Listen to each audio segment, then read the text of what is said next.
President of India. President of India का नाम सुनते ही एक ऐसी पर्सनालिटी दिमाग में आती है जो राष्ट्रपति भवन में बैठकर देश का नेतृत्व करते हैं। लेकिन क्या आप जानते हैं कि भारत के राष्ट्रपति के पास असल में कौन कौन सी पावर्स होती हैं? क्या वो सिर्फ एक रबर स्टैंप है या उनके हाथ में कुछ ऐसे स्पेशल अधिकार भी हैं जो देश का फ्यूचर बदल सकते हैं? Hey friends, my name is Alka और आज के इस लेक्चर में हम अपनी प्रेसिडेंट की सीरीज़ को कंटिन्यू करेंगे। जैसा कि हमने पिछले लेक्चर्स में देखा था कि प्रेसिडेंट कौन होते हैं, क्या करते हैं, इलेक्ट कैसे होते हैं, उनका रिमूवल प्रोसेस क्या है, टर्म ऑफ ऑफिस क्या है और जिन पावर्स का हमने पिछले लेक्चर में एक ओवरव्यू लिया था, आज हम उन्हीं पावर्स को डिटेल में समझेंगे। तो चलिए शुरू करते हैं ए फैसिनेटिंग जर्नी राष्ट्रपति के अधिकारों की दुनिया में।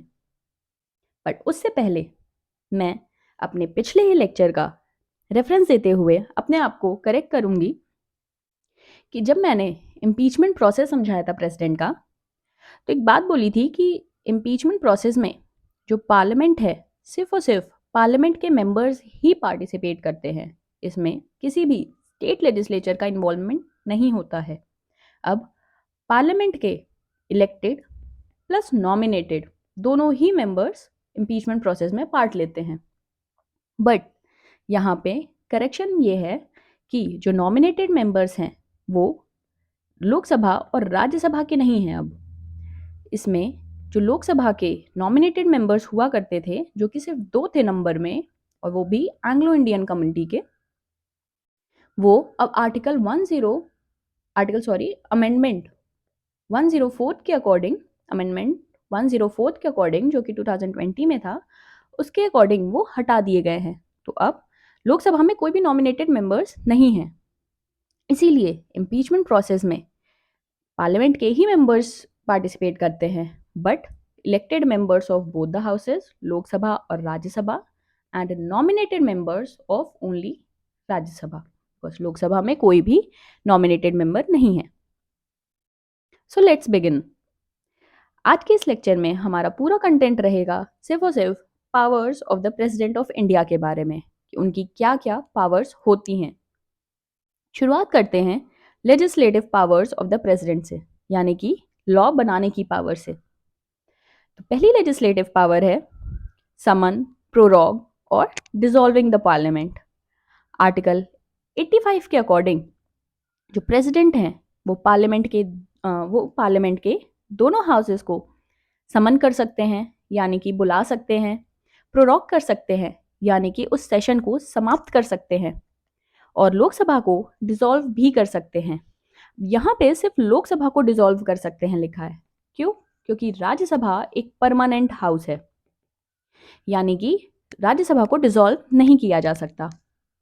Now the president can also summon a joint sitting, यानी कि प्रेसिडेंट जॉइंट सिटिंग को भी बुला सकते हैं, बट उस जॉइंट सिटिंग को जो प्रिसाइड करेंगे वो हमारे स्पीकर हैं, और स्पीकर लोकसभा के प्रिसाइडिंग ऑफिसर होते हैं। Now the second legislative power is address to the parliament. Article 87 कहता है कि प्रेसिडेंट हर साल बजट सेशन की स्टार्टिंग में और नए लोकसभा जो इलेक्ट होके आती है उसके बनने के बाद पार्लियामेंट को एड्रेस करते हैं, और जो सरकार की विजन है और पॉलिसीज है उनको बताते हैं। Now the third is the assent to the bills, यानी कि बिल को स्वीकृति देने का प्रोसेस। आर्टिकल 111 के अकॉर्डिंग जो पार्लियामेंट से जितने भी बिल पास होते हैं वो प्रेसिडेंट के पास जाते हैं। अब प्रेसिडेंट के पास जाने के बाद प्रेसिडेंट के पास 3 ऑप्शंस होते हैं, या तो उस बिल को एसेंट दे दे, या तो उसे विथहोल्ड कर दे, या तो रिकंसिडरेशन के लिए पार्लियामेंट के पास वापस भेज दे। अगर प्रेसिडेंट बिल को एसेंट दे देते हैं तो वो बिल लॉ बन जाता है, विथहोल्ड कर देते हैं तो वो बिल वहीं पे समाप्त हो जाता है, और रिकंसिडरेशन यानी कि वापस से पार्लियामेंट के पास रिकंसिडरेशन के लिए भेज सकते हैं। लेकिन जब दूसरी बार रिकंसिडर होके पार्लियामेंट ने वापस से जब प्रेसिडेंट को भेजा वही बिल, सेम बिल, तो फिर प्रेसिडेंट को उस बिल पे साइन ही करना है, यानी कि प्रेसिडेंट रिकंसिडरेशन के लिए भेज तो सकते हैं बट सिर्फ और सिर्फ एक बार। Now the ordinance making power. Now, the ordinance making power is the most important legislative power of the president. Article 123 के अकॉर्डिंग जब भी पार्लियामेंट सेशन में नहीं होता है तो प्रेसिडेंट ऑर्डिनेंस इशू करते हैं, जो कि एक टेम्परेरी लॉ की तरह काम करता है।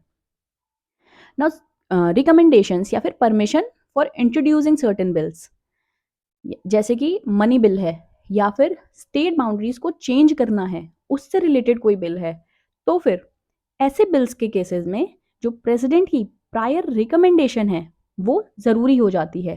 बिना उनकी प्रायर रिकमेंडेशन के वो बिल पार्लियामेंट में इंट्रोड्यूस नहीं किया जा सकता। Okay, now laying reports before the parliament. कुछ ऐसी रिपोर्ट्स हैं जो कि प्रेसिडेंट पार्लियामेंट में प्रेजेंट करते हैं। वो कौन कौन सी रिपोर्ट्स हैं? जैसे कि कैग की रिपोर्ट हो गई, कॉम्प्ट्रोलर एंड ऑडिटर जनरल की रिपोर्ट, फाइनेंस कमीशन की रिपोर्ट हो गई, या फिर यूपीएससी की रिपोर्ट हो गई।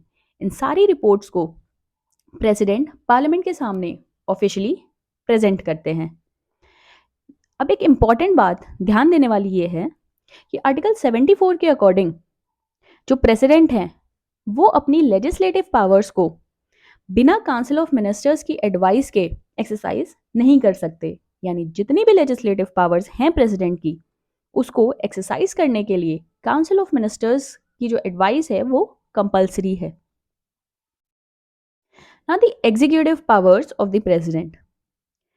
सबसे पहली एग्जीक्यूटिव पावर ये है कि he is the union executive authority. Article 53 कहता है कि भारत का पूरा एग्जीक्यूटिव पावर प्रेसिडेंट के हाथ में वेस्टेड है। प्रेसिडेंट खुद या अपने अधिकृत अधिकारियों के द्वारा, यानी कि या तो वो खुद या तो अपने ऑफिशियल्स के माध्यम से इन पावर्स को एक्सरसाइज करते हैं। सेकेंड एग्जीक्यूटिव पावर है the administration of union territories.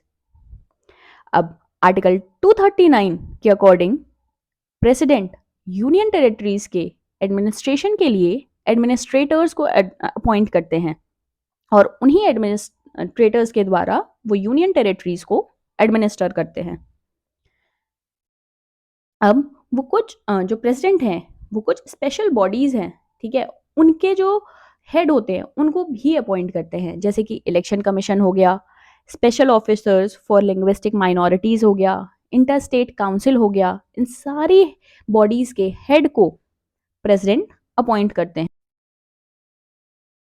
Now कुछ और ऐसी अपॉइंटमेंट्स हैं जो प्रेसिडेंट अपनी एग्जीक्यूटिव पावर के अंडर एक्सरसाइज करते हैं, जैसे कि आर्टिकल 74 एंड 75 के अकॉर्डिंग प्राइम मिनिस्टर की अपॉइंटमेंट और प्राइम मिनिस्टर की एडवाइस पे काउंसिल ऑफ मिनिस्टर्स की अपॉइंटमेंट, आर्टिकल 76 के according attorney general of India की अपॉइंटमेंट, 148 के अकॉर्डिंग कैग की अपॉइंटमेंट, आर्टिकल 280 के अकॉर्डिंग फाइनेंस कमीशन का कॉन्स्टिट्यूशन और आर्टिकल 316 के अकॉर्डिंग यूपीएससी के चेयरमैन और मेंबर्स का अपॉइंटमेंट। तो यहाँ पे हमने कौन कौन से आर्टिकल्स देखे और ये सारे ही आर्टिकल्स एग्जाम के पर्सपेक्टिव से बहुत ज़्यादा इंपॉर्टेंट है। जैसे कि आर्टिकल 74 एंड 75 में prime minister and council of ministers की अपॉइंटमेंट, आर्टिकल 76 में अटॉर्नी जनरल ऑफ इंडिया की अपॉइंटमेंट, 148 में कैग की अपॉइंटमेंट, 148 में कैग की अपॉइंटमेंट, 280 में फाइनेंस कमीशन का कॉन्स्टिट्यूशन और आर्टिकल 316 में यूपीएससी के चेयरमैन और मेंबर्स दोनों का ही अपॉइंटमेंट, और इन सभी का अपॉइंटमेंट प्रेसिडेंट करते हैं। Now the military powers of the president. President Bharat के आर्म्ड फोर्सेस के सुप्रीम कमांडर होते हैं। कोई भी वॉर हो गया या पीस डिक्लेयर करना है तो प्रेसिडेंट के नाम पे ही होता है, लेकिन इसके लिए पार्लियामेंट की प्रायर परमिशन या प्रायर अप्रूवल नेसेसरी है। एग्जाम्पल के तौर पे देखें तो 1971 में इंडो पाक वॉर के टाइम पे प्रेसिडेंट वीवी गिरी ने आर्म्ड फोर्सेस को लीड किया था as a supreme commander. Now the financial powers of the president. First financial power is the annual budget का प्रेजेंटेशन। आर्टिकल 112 में जो यूनियन बजट है वो पार्लियामेंट में प्रेसिडेंट के नाम पे ही प्रेजेंट होता है। ना द मनी बिल का इंट्रोडक्शन, आर्टिकल 110 के अकॉर्डिंग जो मनी बिल का इंट्रोडक्शन है उसके लिए प्रेसिडेंट की प्रायर रिकमेंडेशन कंपलसरी है।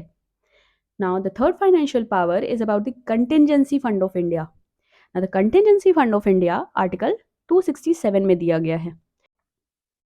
Now the fourth financial power of the president is the finance commission का कॉन्स्टिट्यूशन। आर्टिकल 280 के अकॉर्डिंग प्रेसिडेंट हर 5 साल पे फाइनेंस कमीशन का अपॉइंटमेंट करते हैं जो कि सेंटर और स्टेट के फाइनेंशियल रिलेशंस को डिसाइड करता है। Now the next is the demand for grants. Parliament में जितने भी ग्रांट्स का डिमांड होता है वो प्रेसिडेंट की रिकमेंडेशन पर ही किया जाता है। नाउ क्विक नोट ये है कि जो भी फाइनेंशियल मैटर्स हैं पार्लियामेंट में वो प्रेसिडेंट की रिकमेंडेशन और अप्रूवल के बिना नहीं किए जा सकते। Now the emergency powers of the president. Emergency powers एक एक्स्ट्रा ऑर्डनरी पावर है जो प्रेसिडेंट ऑफ इंडिया को दी गई है। इसके अंडर 3 तरीके की इमरजेंसीज होती हैं: national emergency, state emergency and financial emergency. National emergency article 352, state emergency जिसको हम प्रेसिडेंट्स रूल भी कहते हैं article 356 and financial emergency article 360। Now the diplomatic powers of the president. पहला डिप्लोमेटिक पावर है अपॉइंटमेंट ऑफ एम्बेसडर्स। जो president हैं वो इंडियन एम्बेसडर्स और हाई कमिश्नर्स दूसरी कंट्रीज़ के लिए अपॉइंट करते हैं और जो दूसरी कंट्रीज़ के फॉरेन एम्बेसडर्स हैं और हाई कमिश्नर्स हैं वो इंडिया के लिए जो इंडिया में पोस्टेड हैं उनको रिसीव करते हैं। The next diplomatic power is the treaties and agreements. जितने भी इंटरनेशनल ट्रीटीज़ हैं या अग्रीमेंट्स हैं वो निगोशिएट और साइन किए जाते हैं in the name of the president. Even though parliament का रेटिफिकेशन बाइंडिंग हो जाता है लेकिन उन्हें निगोशिएट और साइन किया जाता है प्रेसिडेंट के नाम पे। Now the representation of India internationally. जो प्रेसिडेंट हैं वो इंडिया को इंटरनेशनल फोरम्स और अफेयर्स में रिप्रेजेंट करते हैं और इंश्योर करते हैं कि इंडिया का डिप्लोमेटिक रिलेशंस बाकी कंट्रीज़ के साथ इंटैक्ट रहे। नाउ इन सारी डिप्लोमेटिक पावर्स का जो रियल कंडक्ट है वो मैनेज होता है प्राइम मिनिस्टर और मिनिस्ट्री ऑफ एक्सटर्नल अफेयर्स द्वारा। सो प्रेसिडेंट की पावर्स को इतनी डिटेल में समझने के बाद एक बात तो तय है कि भारत का राष्ट्रपति सिर्फ एक सेरेमोनियल हेड नहीं है बल्कि एक ऐसा संस्थान है जो कॉन्स्टिट्यूशन के हर पार्ट का रक्षक है। इसीलिए तो प्रेसिडेंट को true guardian of the constitution कहा जाता है। आखिर में हम कहेंगे कि एक स्ट्रॉन्ग प्रेसिडेंट वही है जो अपनी एग्जीक्यूटिव, लेजिस्लेटिव और इमरजेंसी पावर्स का बैलेंस बना के रखता है। Now the question time. पहला क्वेश्चन ये है कि आप बताइए कि अभी current attorney general of India कौन है और उससे रिलेटेड आर्टिकल क्या है, यानी कि who is the current attorney general of India and what is the article related to the attorney general of India. That's all for this video. Thank you everyone.